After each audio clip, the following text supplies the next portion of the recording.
Salam YouTube izləyiciləri, bugünkü mövzumuz musiqi müəllimlərinin işə qəbul imtahanı ilə bağlıdır.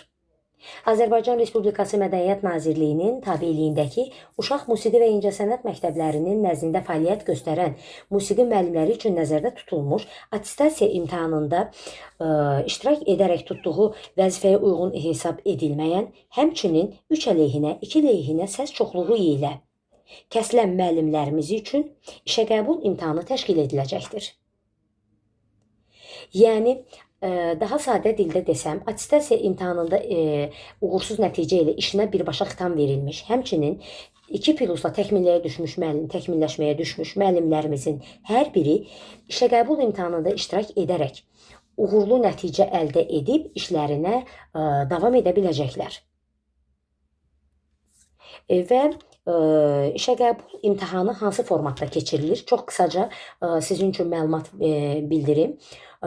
verim sizlərə ki, deməli, işə qəbul proseduru 2 mərhələdə keçirilir. Birinci mərhələ Dövlət İmtahan Mərkəzinin təşkil etdiyi test formatında keçirilir. Təbii ki, hər bir bölgə üçün, hər bir regional üçün qeyd olunmuş bir bal var. Həmin bal, deməli ki, uğurlu bal toplanaraq ikinci mərhələyə keçid alırıq. İkinci mərhələmiz isə hər bir ixtisasın özünə uyğun olaraq, hər bir müəllimin ixtisasına uyğun olaraq qabiliyyət imtahanı təşkil olunur.